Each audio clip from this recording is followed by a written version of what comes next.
Firstly, I'm going to take you through the swim I'm in, because it's really important on these trips to fish to your strengths. And this season I've been fishing a sort of intimate little English syndicate, and I didn't want to come away to France and pick Jolly, the big lake, and have to fish at 130 yards, because I've not been doing that this year, and I'll leave that to the big guns like Damien and Danny and people like that.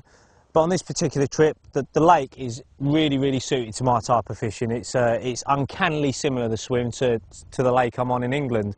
You got big area of snags off an island, it just screams carp, and then I've got a nice big body of open water in front of me, and it comes to another small island, and that to me just screams carp. Whether the wind's banging over the other side or whether it's coming into me, it just looks like a holding area, and that's a really encouraging thing to look for.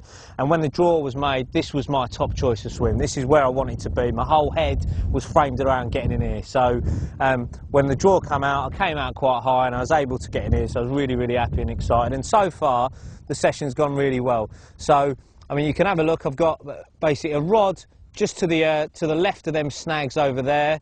My middle rod is positioned off the slope of the island, which is just in front of me there. It drops off from sort of 3.5 foot down to 4 foot, and I've got it right on the pinnacle there. There's a bright tree where it's sort of starting to go wintry, into its wintry colours. I've got a bait there, and then the other one is off the left of this island. Again, it slopes off from 3 to 4 and then plateaus out at 5.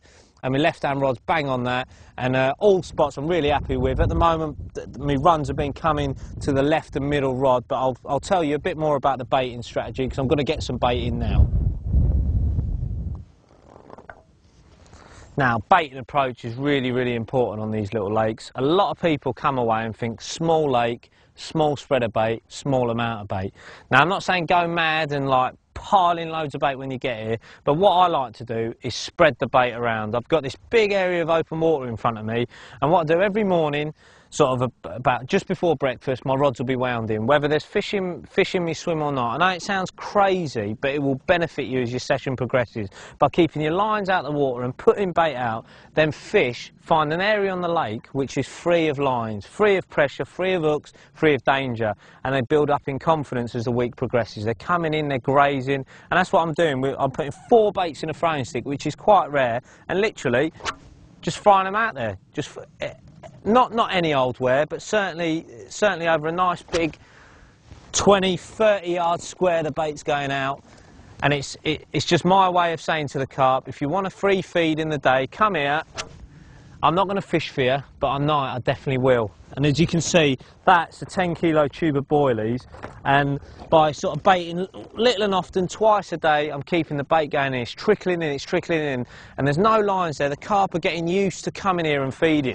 Now, I'm not doing this on all 3 of my rods. I've got another little spot which has also been productive with a little spread of particles. I'll show you how I'm doing that, but that is the boilie approach. It's a nice wide area. I'm just putting the bait in every day, on time, and the fish are just coming in there grazing, and at night I'm picking them off. It's a lovely way of fishing, a very comfortable way of fishing, and what it means, you don't have to be pinpoint accurate. You don't have to be landing a foot to the side of the marker, because the carp are looking for boilies. They're moving, they're picking baits up, and that is really important. It makes them a lot easier to catch as well, because the faster you get a carp moving, the quicker they're hitting the lead, and that is really important. And I think, you know, the more boilie fishing I do, the more I enjoy it, and you know, by putting them out there, it's making it very easy. And you know, I've already had some really lovely big common carp off there, and hopefully there'll be a few more to come. So I'll show you this particle spot, and I'm just going to get some more bait out. Like I said, I haven't put all my eggs in one basket, and I've got a lovely little particle spot going there to the left of the islands I described earlier. Now, one of the reasons was I wanted to try out a new toy. It's a mini Skyliner, and for a small lake like this, it's absolutely perfect. No front vanes, it doesn't get caught in the wind, and the other perfect thing about it is, because it's so small, when you come to baiting up after a fish at night, it's just a little dimple on the surface. It's like a little plop every time you cast out, and that gives me a lot of confidence on shallow lakes like this. On a lot of occasions I'd be scared to bait up with a bigger spot, but with this little one it's absolutely perfect, and I'd suggest that to you. If you're fishing a lake and you're putting out a bulk amount of bait with a big spot in the day, then why not change to a smaller one at night when you come to just topping up your swim? And Adam Penning told me that 10 of these is 14 ounces of hemp, so I've already had 2 carp off 10 of these, so that's 14 ounces of hemp for 2 carp, which ain't bad really. So I'm just going to top this up. It's only about sort of midday, so I'm going to put 10 spods out now on my spot to the left of the island, and then just after dinner, when I get my rigs out, I'll put another 10 spods on top of that, and probably a light scattering of small 12mm boilies, just to keep them rooting around for a few bigger things, so they're used to picking up a hook bait. Lovely. Got another one in the net. I have indeed, yeah. Cheeky monkey. Where have you had that then? Just the left-hand side of that right-hand island there, look. They've been showing, haven't they, last hour or so? They have been, yeah, just behind the island they have been, yeah. I was fishing up earlier on, just in front of this one here. Right, I see. What, are they back of the wind now, do you reckon? Have they moved a bit? Yeah, they seem to be, yeah. What have you been having them on then? Just little boilies. Yeah? Just sticking loads of baits out everywhere and fishing 2 bait stringers wherever I think I'll pick a bite up from. Really? How much bait? I've been putting about 1 kilo to 2 kilos a day. So nearly 5-6 kilos now on the 3rd day. Yeah? Different sizes? One size? 15s and 80mm. Right. Do you think that's making any difference? Yeah, it can do, can't it? 'Cause they're picking up different baits, but I think when you're sort of getting them moving anyway, it doesn't really matter. And then what about the hook bait? Is it straight bottom bait, pop up? It is just straight bottom bait, yeah, wafter, yeah. No, I'm just drilling it out, putting a little bit of cork in it just to take the weight off the hook. It's not slow sinking, but just so it goes up the same as all the others. Quality, quality. And what about the rig? What's sort of the terminal setup?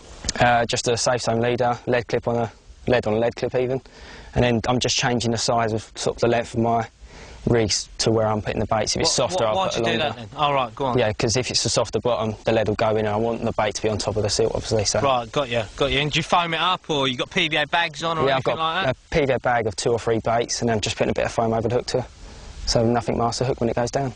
Awesome, awesome. So you actually caught that short, you didn't carve me up this time? No, not this time. No, you caught one out your own peg. That's nice to see. And the other thing, you promised me you wouldn't cast out in the day while I weren't fishing, and you haven't, you? Well, I saw him, Harris told me that I was fishing, so I had to come around here and flick a couple of baits out. That's it, I'm going to get that rusty head monkey out of here. That's it. Right, well, shall we have a look at him then? Yeah, let's get him out. Right then, dub from above, let's have it up. Right, which number's this? Number 6 now. Not bad, son. You're doing me by 1, aren't you? I am indeed. But you're fishing in the days and I ain't. You have to mention it, didn't you? Only joking. Look, lovely French now. So that's an absolutely stunning fish. I think I'll have a little closer look at your rigs in your bivvy. Sure. And hopefully pick your brains a bit more, mate. But that's an absolute stunner. It is. It's one of the nicest ones of the trip, that, isn't it? For me, anyway. They are lovely, mate. It's quite rare because they're quite peas in a pod on here, and this one's got a few lovely scales, and yeah, brilliant. A few more to go, mate. Hopefully, yeah. Let's get them back out there. Awesome. Well done. Thank you very much.